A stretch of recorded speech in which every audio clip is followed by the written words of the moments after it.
Welcome to Clause 8, the voice of IP. Clause 8 is part of IP Watchdog and sponsored by my firm Harity & Harity, the go-to firm for the Patent 300 for patent preparation and prosecution.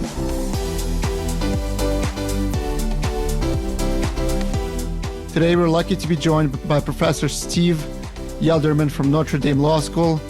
He's one of America's leading IP scholars. Before he even went to law school, he actually practiced in the trenches as a patent agent. Since the time, he was recruited to join the Notre Dame faculty by a future Supreme Court justice and clerked for another Supreme Court justice. Thank you so much for joining. Thanks so much for having me.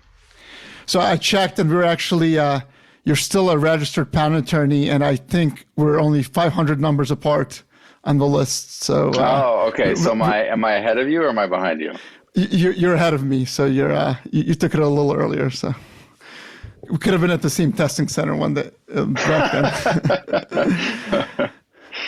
So I guess before the question that I always start is, do you remember when you first learned about patents, and what role did you think they played at that time? Yeah, gosh, I can't remember when I first learned about patents because it would have been so far back. I mean, middle school or high school. My father was a prolific inventor of medical devices. He had a number of patents to his name and started multiple venture-backed companies that relied on patent protection to create the next generation of life-saving technology. So from very early on in my life, the importance of patents was very well known to me, and also the nomenclature, just the big picture concepts of patent law were literally thrown around at my family's dinner table. I knew about prior art when I was thinking about doing high school research papers and that kind of thing. And in fact, when I was in 8th or 9th grade, my dad had to go to DC for a deposition and an interference proceeding. I was interested in engineering, I was interested in law, and said, Dad, can I come along? And so I got to sit in on his deposition and this interference proceeding at a very early age. So it's something I've just kind of been around my whole life and seen the importance of firsthand.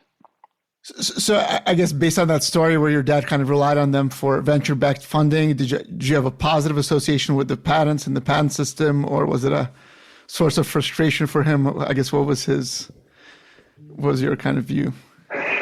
Well, I think it was a nuanced view. I mean, there's no question that a patent system, he couldn't have started his companies and brought his products to market. I mean, you're talking about doing clinical trials, first in animals and then in people, and getting FDA approval and getting doctors up to speed on new technology.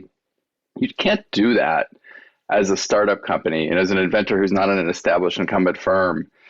And he was coming from a university research background. So a lot of the early stage ideas were developed when he was on the faculty of the medical school at Stanford, and sort of took these into private practice, commercialized them, and brought them to market. So, I mean, none of that works without some way of protecting your invention for multiple years in a way that lead time or trade secrecy just couldn't do it. I mean, at the same time, the importance of accuracy and getting it right was clear.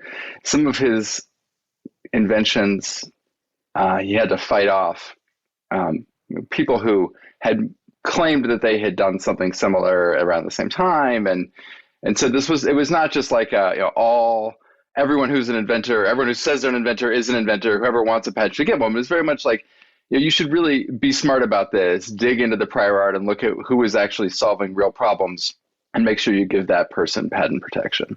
So it seemed you had a realistic view of the whole system from the beginning.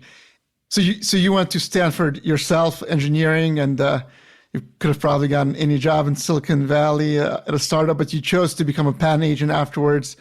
I guess what kind of got you interested in that specific kind of job? Yeah, when I was coming out of Stanford, I did think about going direct, like in-house, to work as an engineer. But I knew I wanted to go to law school, and I was sort of weighing whether a few years working primarily as an engineer would be sort of better preparation for I wanted to go in law, or whether starting to think about IP as a patent agent would be a way to put my engineering skills to the best use when I first came out of Stanford. And one thing that was really cool with the path I chose is not only did it deepen my understanding of the patent system and get me thinking about more specifics of patent law. It was also really cool as a newly minted engineer to be working in Silicon Valley and just get to take invention disclosure meetings like up and down the 101. I mean, like every week I'd have a meeting at a different tech company and find out what was going on. And so I felt like my engineering education continued during that time as a patent agent.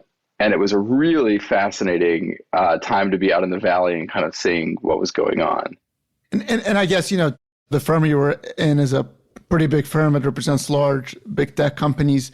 I mean, what was your view of the whole patent application examination process as a patent agent? Yeah, so when you're a patent agent at a big firm, you don't get to pick your clients. And there was clearly some variation in the amount of contribution that our clients were making to the public in exchange for the patent rights they were seeking. I remember seeing some invention disclosures, and I was like, this is pretty thin. I'm not really sure that this is or should be patentable just objectively. But you're an advocate and you're working for your client and you're trying to protect whatever rights you can. But at the same time, there was really impressive, outstanding, important stuff that clearly should be patented. So, I think probably anyone who's in private practice has realized that the client isn't objectively right. It's just your job to try to make them as right as possible. So again, the variation really becomes clear when you're out there working with a wide array of clients. The thing that was kind of funny about that time is, my firm and me personally, we represented like Google and Apple, and Cisco, like all these companies that weren't like perceived to be competitors in any kind of way. They all had like shared board members at the time. And so it really was an era where you could sort of go up and down and sort of see what everyone was doing because they weren't yet seen as competitors and the conflicts hadn't yet emerged. I mean, today you couldn't do that, right? Yeah, it's interesting how that's evolved, but some law firms do find creative ways to do that. Okay. It's fun. We'll probably get to it more, but in one of your articles, you wrote, behind each application is an applicant who has invested substantial time and resources into seeking patent protection. When you read other scholarship, what do you think about their understanding of the practical realities in terms of everything from the inventor, the applicant, how the USPTO operates, how companies operate? Do you have any thoughts about that? Yeah, it's difficult because, there's a generalization baked into that question, right? And, patent scholars and IP scholars come from a lot of different backgrounds. Some of them have agency experience. They really see it through an agency lens. A lot of them have prosecution or litigation experience.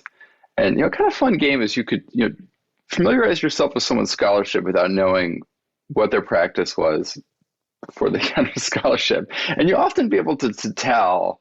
And there's some people that had a mixed practice. Maybe my background's kind of funny because I represented a lot of firms that are now seen as anti-patent, but I represented them as a prosecutor. So maybe that neutralized some of the anti-patent sentiment coming out of, from people that have represented or that do represent those firms now. I do think it's hard to generalize people's background in that way, but it does seem like there's an academic, you could say consensus if you like it or bias if you don't like it, that tends to lead in an anti-patent direction. And where that comes from, I'm not really sure, but I think it's a fair way to summarize a lot of the patent literature. So we'll probably get a little bit more into that, but to go back to what I was talking in the beginning, that you eventually did become a professor at Notre Dame, and I read that you were actually recruited by now Supreme Court Justice Coney Barrett. So you grew up in Palo Alto, you went to school in Chicago. How did she convince you to come to South Bend, Indiana? What was her? So I keep getting ahead of myself because, I start talking about patent stuff and it's difficult to put the cork back in the bottle, I suppose, which is actually gets at exactly the very moment that I met Coney Barrett. She was on the recruitment committee the year that I was on the market. I was coming out of the antitrust division of the Department of Justice, and so I never worked in academia.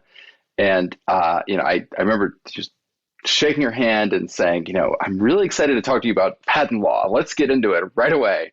Not realizing that I was the only person in the room who was a patent scholar, right? In sort of a room of generalists. But I was like, let's just talk about patent law. Let's get right into it. So, what you're seeing right now is maybe a bit of a quirk with me.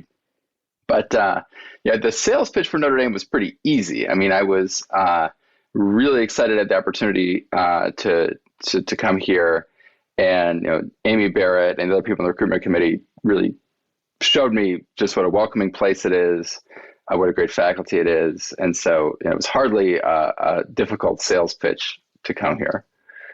So did you have a lot of more conversations about patent law with her after you joined the faculty? Or? Yeah, in the context of discussing my own scholarship. So Notre Dame has a culture that's very supportive of junior faculty. It gives them a lot of opportunity to workshop papers. And so she was very kind always to read and comment on my work, but always with the caveat that a lot of professors give on the faculty, which is that, well, this is not my area. So, take this with whatever grain of salt. Basically what everyone says, if you're working in bankruptcy tax or patent law and you're the one person on the faculty that's doing that, everyone else is a little bit careful to just remind you that they study the Constitution or precedent or some other specialized field. If you could talk about it, did you get any sense of how she might think about patent issues based on the comments she provided, or how she reacted to, some of your thoughts about these different topics? Yeah, I can tell you I've racked my brain, and I'm waiting to see too how she rules in patent cases. I don't have a good read on that based on any of our conversations. So it's funny, at her confirmation hearing, Senator Tillis asked her a question about Section 101, and she, I wonder if she got flashbacks to some of the conversations she had with you, but at least the sense was that she probably didn't know Senator Tillis's position on Section 101 before that hearing, but she answered, I guess, in a way that many thought was a positive sign about the Supreme Court going too far and creating this judicially created doctrines that aren't clear regarding Section 101. I'm sure you saw that moment. Did you have any kind of reaction to that? I did see that moment, and mostly I was leaping out of my chair because of the fact that someone asked the question. How many patent questions came up in Justice Gorsuch's hearing? Do you know? No. Well, I think I watched the whole thing from start to finish because, I knew then Judge Gorsuch, and then I was also glued to my seat when Judge Kavanaugh was in the dock, and I really wanted someone to ask him about Brulotte. How do you feel about Burson Kimball versus Marvel? And still waiting. No one asked him that question. So I could be wrong about this, and maybe your listeners will send me hate mail if I'm wrong. But to my knowledge, I think that was the first patent-related question in at least 3 confirmation hearings. So I was really excited to see that that got some airtime, and I'd be willing to bet. I have no inside knowledge of this, but I'd be willing to bet that was not part of preparation for the hearing. It's like, okay, we got to get you up to speed on like Alice and Mayo and 101 because this is really what they're going to be grilling you on. So I would love to see more questions asked like that of nominees. I guess I wanted to come back talking to your job as a patent agent, the perspective you had there in your scholarship now, where you write about a lot about patent quality. And obviously it's a huge debate. And, from my vantage point, a lot of times when patent quality is brought up, it's really brought up as a kind of a caricature of the system where you have these applicants who are trying to get these low quality patents. The USPTO that doesn't do a proper job of examining allows them, and then they're able to become patent trolls and enforce them. Do you think there's a patent quality problem? You've written a lot about it, but how would we quantify this problem? So I think there's a kind of funny trick with the use of language that goes on. People talk about patent quality, is that people define patent quality with reference to the substantive standards of patentability.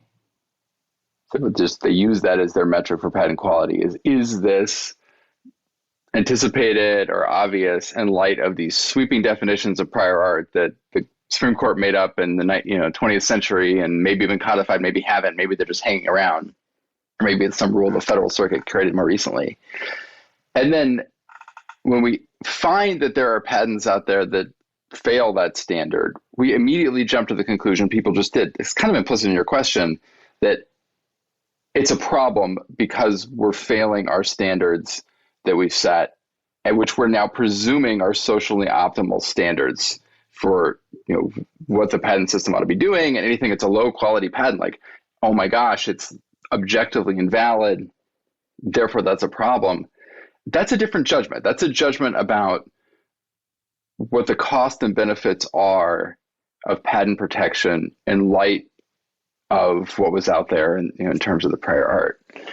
And the reason I think that kind of slipperiness matters is there's a relationship between patent quality and substantive patent law. So if we define prior art to mean any little napkin that was passed around a conference that vaguely alludes to some idea, and we let that come in as prior art, and then we say, oh, by the way, USA, who's an imaginary know-it-all that knows everything ever in human existence, could have combined this napkin with some old 102E prior art, a pending patent application that wasn't available to the public. You would have had to break the window of the patent office to go find it and combine it with this napkin.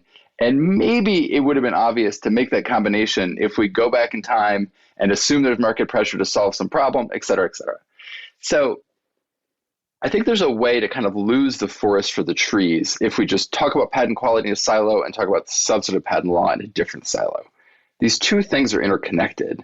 And therefore, you cannot say there's a problem with the patent system by just saying, are there in existence patents that fail this unreasonable standard? Or, I don't want to put words in your mouth, some form of this is often, the agency has failed or granted patents that it never should in the first place. You're holding the agency to a totally unreasonable standard when you said you were supposed to find things that were legally impossible or physically impossible to find, and citing those against the inventor. So that sleight of hand, I think, is where a lot of the normative arguments about the patent system failing is sort of done under the guise of this descriptive fact that there are a lot of patents out there that are invalid. So I think I have refused to answer your question about quantification because I don't even think that the terms make sense in the way that we're using them. And I understand. And I think actually, I've actually wondered a lot about this topic before I saw your articles, but then you actually went ahead and kind of tried to look at some of the statistics as because, when the AIA got passed and the post-grant proceedings got passed, and all of these patents started getting invalidated, the patent reform folks started saying, we told you there's so many bad patents out there, and that's why the invalidation rate is so high. But, in one of your papers where you looked at that, 83% of the patents that get invalidated are based on obviousness, not anticipation. So it's not like one clear reference that the examiners missed. It's based on obviousness. Which, by the way, is different than district court. In district court, they're split like 50-50 between 102 and 103. Paper found that. IPR, weirdly skewed towards obviousness, 83-17. Yeah. And if you talk to any practitioner who does IPR work, they'll tell you, it's not that hard to come up with some creative position for an obviousness. You once you know what the claims are, you go find it and you create an argument. Do you think that kind of undermines that position, the fact that the anticipation rate is so low while the most of invalidation is based on obviousness? Gosh, so this is something, this is like the go-to cocktail move you're at a party with patent nerds post-COVID or online during COVID or whatever. It's like, try to figure out why 102 and 103 play such different roles in district court versus obvious. Like, everyone has a theory. I've knocked down a few of them with data, but none of some of the really obvious explanations, like, which category of prior art is that or something doesn't do the work.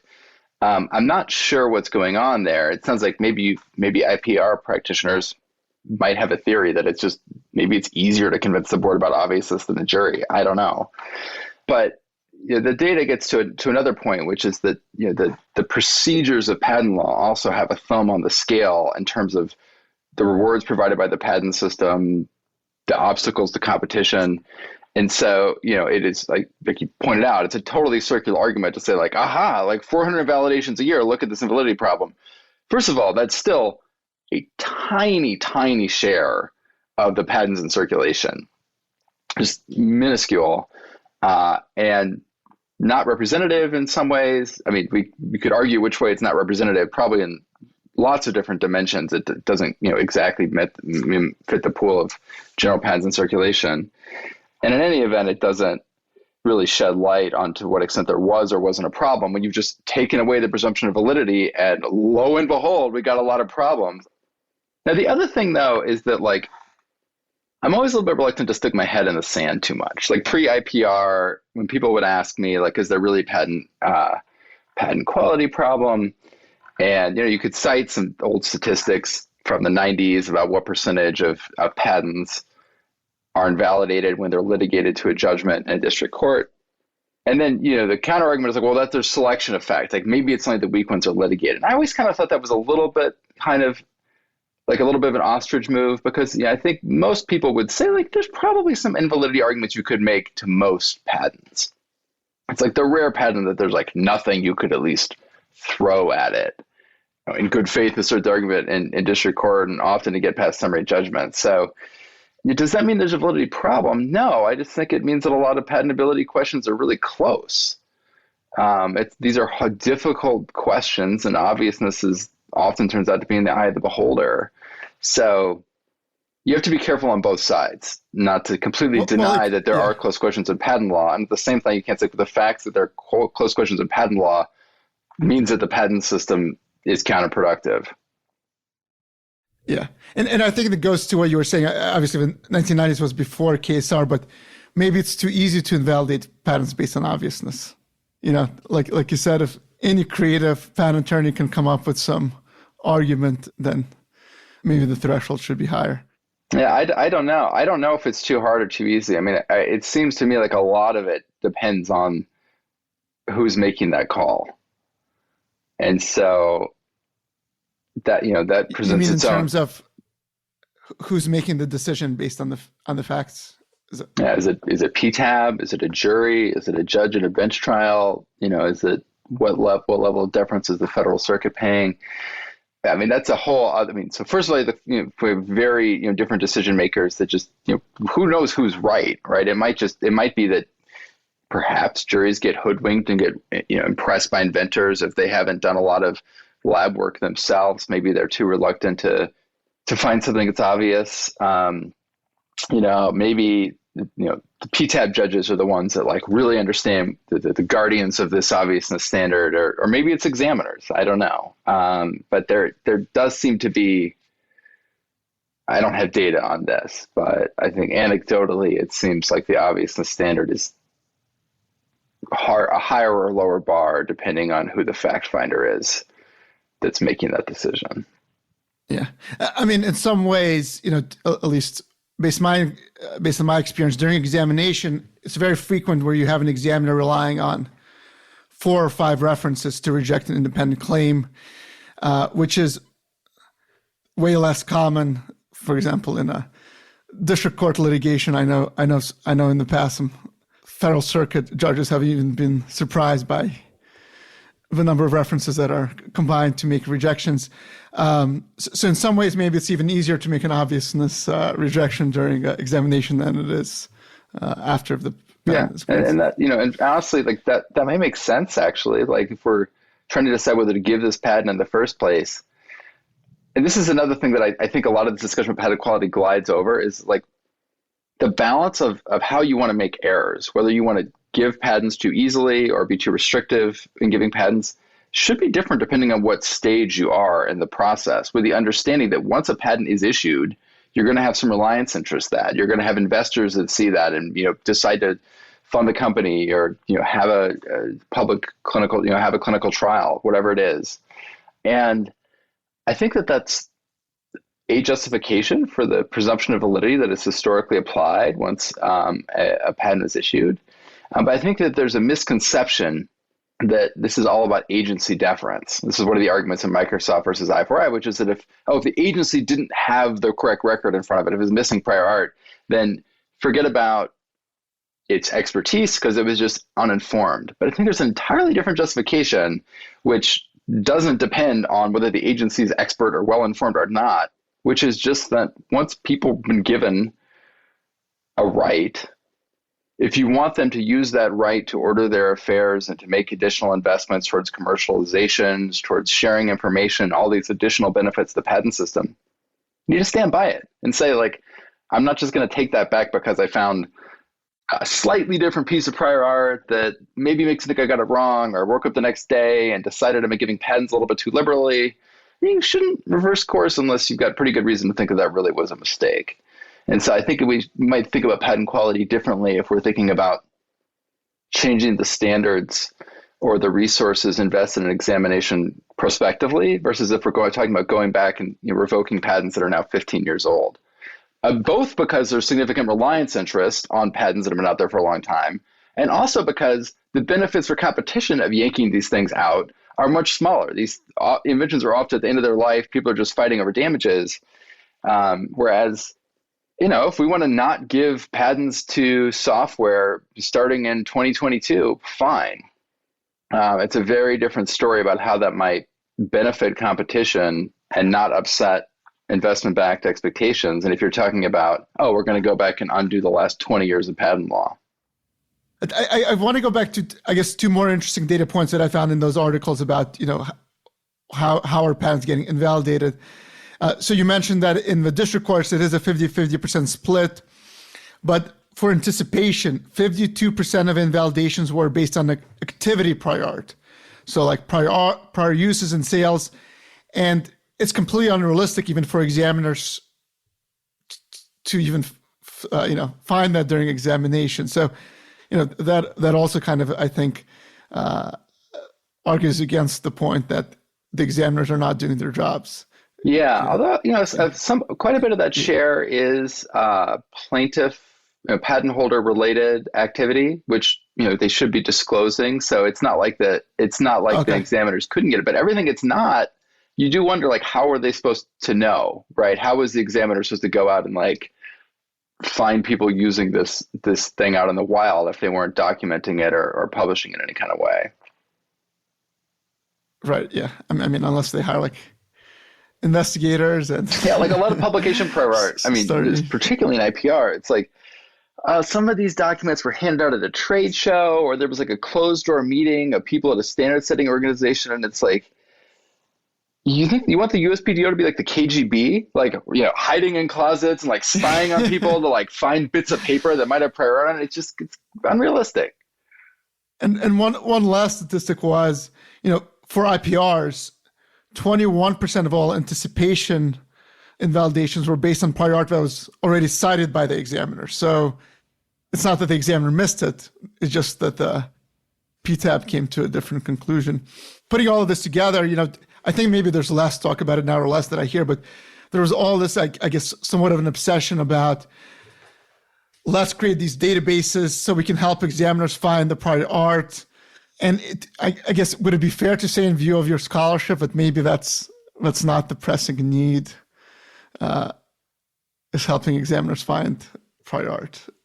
Well, I don't know. I mean, you could sort of think about patent reform that combines an initiative to do that and help them find better prior art with tightening the definition of prior art that can be used in litigation or IPR to exclude totally obscure publications that the examiners aren't going to find, or a prospective inventor doing a prior art or freedom to operate search is never going to find.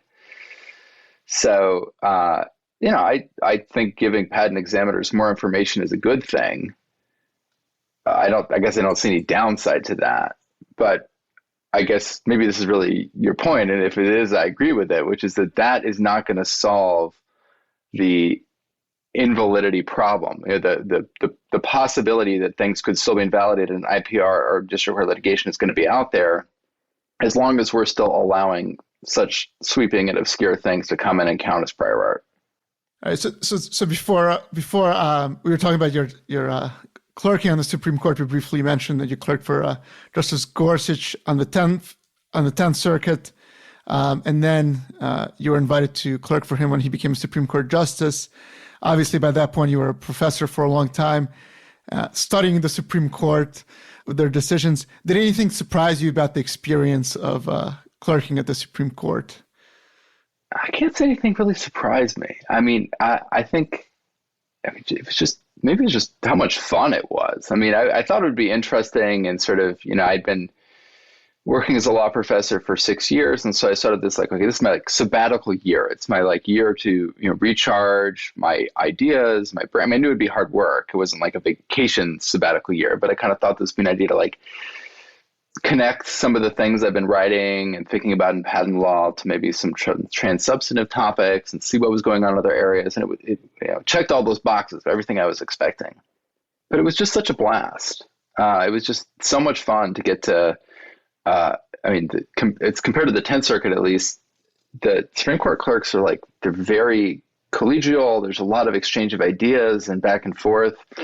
And one of the things about being an academic is you're usually one of a very small group of people who's working on your exact problem at your exact moment in time.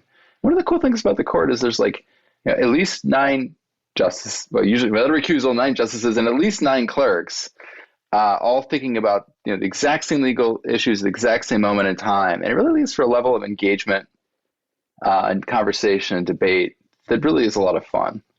So I had not anticipated that aspect of it, and I really enjoyed that. That's interesting. I didn't realize that the clerks are discussing the cases as well while they're being debated at the Supreme Court.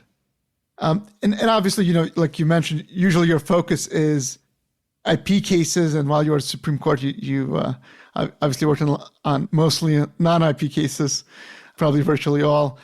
But I think you've written a little bit about how the Supreme Court approaches other types of cases differently from the way they do patent cases, at least in the context of disfavoring patent litigation settlements while favoring other types of settlements. I guess, do you have any other thoughts about their approach to patent cases, and what is the Supreme Court approach patent cases, I guess, different than they might other types of cases? Yeah. Well, I mean, with the point you just brought up was really it's more of a substantive point than a procedural one, which is that the court has announced this kind of policy that patent litigation is good, where our civil procedure pushes people towards settlement, and the clearing dockets is a good thing. So that's, I guess I'm blending the line between substance and procedure here, but I mean that's just an announced policy the court has. It just makes patent litigation different. Procedurally, patent law is special and kind of interesting at the court because there's no regional courts of appeals for the most part. The involvement is generally it's only the federal circuit, and so that makes the cert process a little bit different. Which there's a lot of great scholarship on that. It's not something I've focused on, but then there's the whole uptick that happened. First there was a step up when Barrett joined the court in the mid 90s, and another one in the early 2000s, around the time the chief joined the court. And so, it's interesting. The relationship between the Supreme Court and a specialized court of appeal makes it different. And I'm still sort of processing all that. I can't say any insider information, but it's just it's a different dynamic, as others outside the court have noticed just by kind of watching the cases that the court takes and doesn't take. But since I touched on the federal circuit's exclusive jurisdiction, do you know that Judge Amy Coney Barrett sat on a 7th Circuit panel that decided a patent case? I did not. Yeah, little known fact, but I didn't know this until several years later, and. Not to toot my own horn, but it's just okay, that was kind of odd that, a former colleague of mine decided this patent case but not being in the federal circuit. And so reading it, and lo and behold, it cites one of my articles. So it's which doesn't happen a lot. So just sort of lightning struck twice. It's a very weird opinion. I think it was written by Judge Wood, but Judge Barrett was on the panel, and I think it involves some 112 issues. So, she's no stranger to patent law already. If you want to go dig into her old cases. So I guess I want to kind of dig into a little bit more about the Supreme Court treating decisions from the Federal Circuit maybe a little differently than if they have a split circuit approach from two different circuits. Is that what you're getting at? Kind of like they would give less. Yeah, for the most part, they can't look to circuit splits as the key to identifying a certiorari. Although it's funny because people do sometimes try to argue that there's a circuit split between some case in the Seventh Circuit in like 1971 and the Federal Circuit. It's like, I guess I thought you meant between different panels of a Federal Circuit. Yeah, people have tried to do that as well. But you can sort of pick like which one is an odder way to try to argue for certiorari. They're both kind of untraditional, I'd say. Yeah. But it seems my subjective impression is that it seems like the winning arguments for certiorari in patent cases are just like the Federal Circuit got this wrong. Just the lower court is wrong, which is not usually a great lead argument. At least that'd be like a second or third tier argument for trying to get certiorari. But if you don't have a circuit split and if you don't have like recent Supreme Court precedent, then what are you going to do? And then what's interesting though is that there's kind of it seems like there can be sort of like the rich get richer doctrinally. Like once there's a foothold that there's a Supreme Court case on a question, that gives a way for people to argue for certiorari that hasn't worked recently in 101 cases, for example. But compared to like, well, there's a new statute and the court has never interpreted it, which there's like a ton of copyright statutes that are like that, where just the courts never touch them. And so what can you do to try to argue for certiorari, in the absence of a circuit split? Once you have a foothold on the courts involved in an area, it has a way of drawing the court back in. And so, my private theory, which I guess I'm making semi-public now, is that, the court, started taking these patent cases in the mid-90s, and who knows if they intended to go where they have now. But, once you start sticking your toe in the water, you start getting conflicts between like the Federal Circuit's willfulness rule is in tension with its enhanced with its attorney's fees. I don't forget the order of those cases, but you know what I'm referring to, right? So, once you start having some Supreme Court case law there, the court kind of ends up getting dragged in and maybe ends up having to stay for a while. I don't know if you'd find it a fair, but a criticism that you do hear is that, I guess, pre-Gorsuch, is that maybe the conservative Supreme Court justices approach the patent cases differently than they would other cases, and I'm guessing these arguments are made by people who are unhappy about how the outcome of the case is. But they're saying, they were influenced by this patent troll narrative. They're more willing to look at public policy reasons for making their decisions. They're less concerned about activism. They're less concerned with textualism. Do you find any of that fair? And do you think that there might be some truth to it, that the way they analyze patent cases is different than the way they would analyze, Second Amendment case, for example? So I guess I'd have to think about the specific examples you might have in mind. So it's like how did Justice Scalia vote in? I mean, I love his myriad concurrence, right? That's a classic. I don't know about this DNA stuff, right? But I guess he went along, right? In Alice and Mayo. Yeah. Is that right? So, yeah. But what was interesting though is that to get outside the patent confines of your question. I mean, in a case like Aereo, I think Justice Scalia took a very textualist approach that was counter to the pragmatic, maybe more policy-focused concerns of Justice Breyer, who wrote the majority. And so I guess I have to think about the sequencing of those cases, but it does seem right that Justice Kennedy and Justice Breyer kind of got to take the lead on a lot of these IP areas, and maybe the textualists on the court sort of let them run with that for a while. But it does seem right that, at least in the last 10 years, And again, I'm not sure I would attribute that to personnel changes because, I mean, Aereo sticks out in my mind as a case where the textual is said enough. So that's an interesting dynamic that you describe. Obviously, there's cases that are more ideologically divisive, but it's often pointed to how often that the judges are unanimous when they come to a decision at the Supreme Court. And is there somewhat of a dynamic that, will defer to these couple of justices who are experts in this area of law, and if they come to a decision that sounds about right, I guess we'll sign on to that decision? Is that a fair characterization of how? Well, I can't. I mean, not speaking to that with any inside information, based on clerking there. Yeah, as an outside observer, like a lot of people, it seemed like there were little fiefdoms for a while on the court, and everyone maybe sort of had their specialty area if it was civil procedure or antitrust or copyright law, and they would sort of get their unanimous opinions that got to steer the law the way they wanted most of the time. And there maybe I doubt there was specific horse trading, but maybe there's kind of an understanding and sort of like, well, this is what you really know. We're going to let you write this, and unless I happen to really get stuck on some point, this will be unanimous opinion.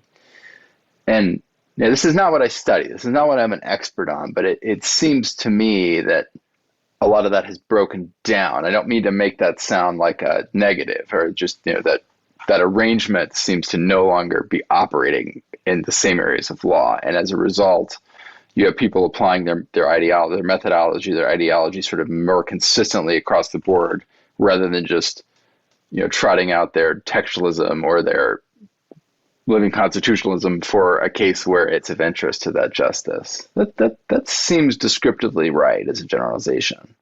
And I know you talked about your conversations with Amy Coney Barrett, Justice Amy Coney Barrett, about patent law, and I know you can't talk about your conversations with Justice Gorsuch while you were clerking, but outside of that, have you gotten a chance to talk with him about patents? And I guess anything you can share about that?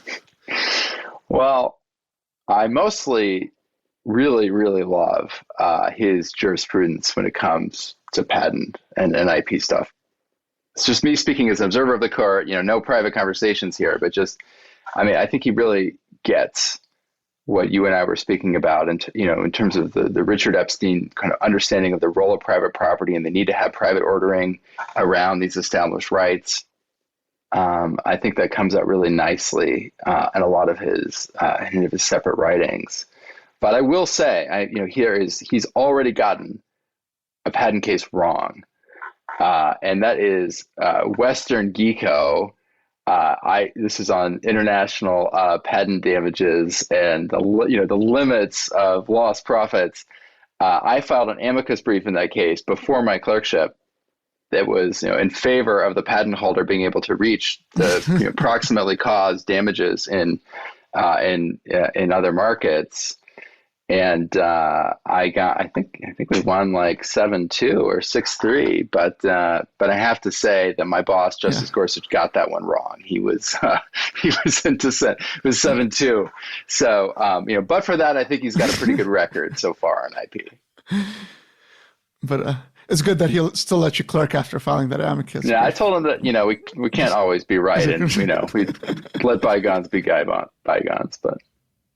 I guess what do you think about the future direction of a court in terms of, you're saying that you're happy in terms of Gorsuch's decision with patents. We briefly talked about Amy Coney Barrett.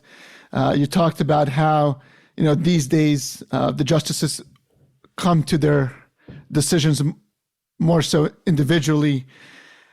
How does that apply to, the future of their approach to patent cases? Well, there's a lot there. I'm just kind of trying to think about where to start. I realized that it was a long shot to get PTAB thrown out, but I really do think people are going to come around to this idea that the Article III independent judiciary is an important guarantee of our substantive rights and liberties as Americans. And it was actually kind of, the valence, academic circles, and I guess ultimately in the finished opinion of that, just like really kind of surprised me. Like, in the middle of presidential administration was involved in lots of lawsuits, and the judiciary really stepping forward, regardless of how you think about the partisan valence of these lawsuits. Like, there was a very common kind of narrative about the courts standing in the way of deprivations of individual liberties, and it's just surprising to me that those arguments about the need to keep adjudication in private disputes in the independent judiciary, like, that hasn't just caught on wider. I mean, I think Justice Gorsuch is right in oil states. That's not one he got wrong. And I think that his dissent in Thrive adds to a lot of the great arguments that he makes in his dissent in oil states.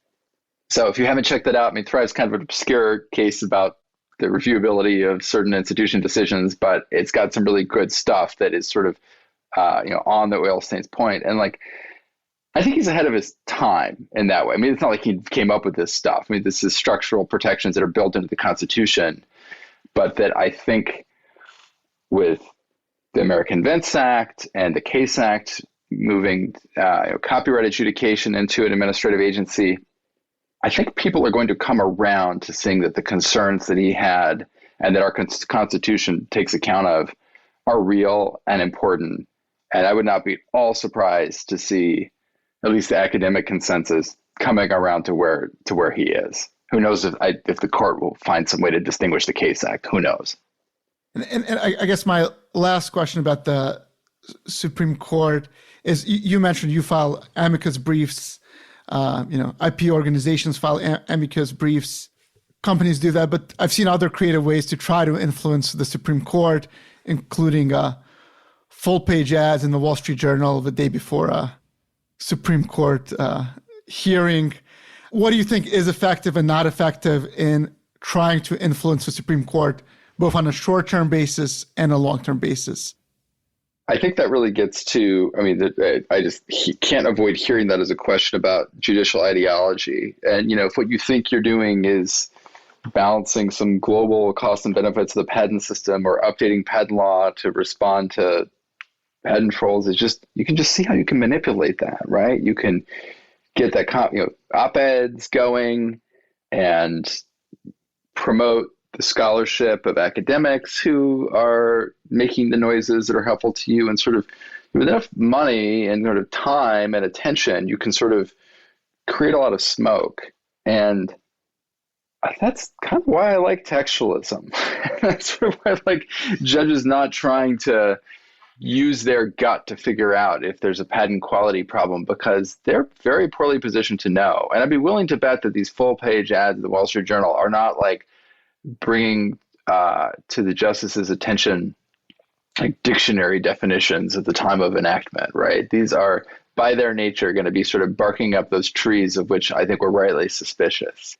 But do you think it's been effective, I guess? Everything that you described, getting academics organized, writing these op-eds, ads, I don't know what else creative tactics they use, but do you think? I think so. I mean, I don't know how you get eBay or Alice without justices getting it into their heads somehow that there's a problem with patent quality, and where that comes from, which sources of information. Maybe it's it could just be industry groups filing enough amicus briefs with enough urgency and enough respectable people on the briefs that it creates that impression. But I think that the atmospherics cases like that seem to have had an effect on at least some of the justices. I mean, this is not inside information. I just want to be clear. I mean, I think it's just like, where do you think they're getting that? Well, I think I interviewed Doug Henderson, who's the founder of Finnegan Henderson, and he had a theory that when there was all that talk about BlackBerries being involved in that patent war, everybody in DC was worried they're going to lose their BlackBerry, so it made them very yeah, no, that was the thing. Gosh, my memory might be failing because this is like 15 years ago. But when RIM versus NTP was going down, I think there was like an op-ed in the Wall Street Journal of like, please don't shut down government Blackberries. I mean, there were like government agencies, which is kind of just like a funny like procedure about it. But like, I think they were maybe writing in their official capacity of like, this is very important to us to do our business as an agency, so please don't turn off our government Blackberries. It's just odd, I suppose. But that was like a real thing when everyone was freaking out about that. It is interesting that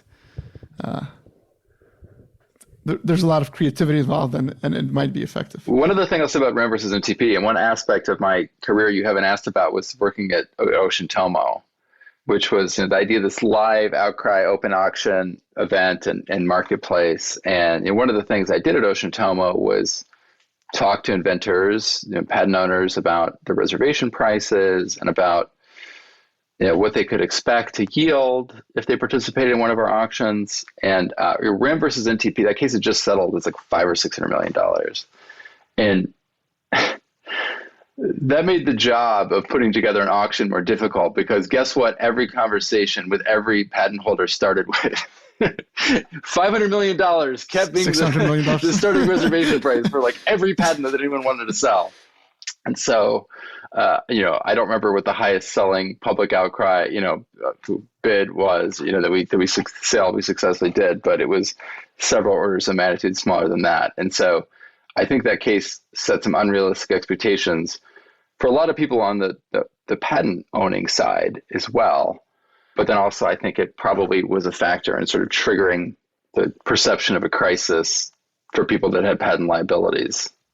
It's interesting you do mention Ocean Tomo. I remember there was a lot of, I don't know if you call it hype, but a kind of excitement about, these patent markets and non-practicing entities. I think Intellectual Ventures was started around that same time. And I think it's been fair to say that those businesses didn't as succeed as, I guess, as the hype would suggest at the time, that it's not that easy to monetize patents as a narrative.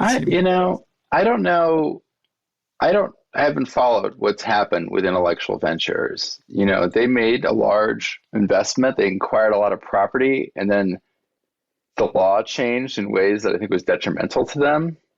So I don't know how they've ended up faring. I think, Ocean Tomo's auctions had some successes, but I think it's fair to say that it did not grow into the robust, high volume marketplace that some people were hoping.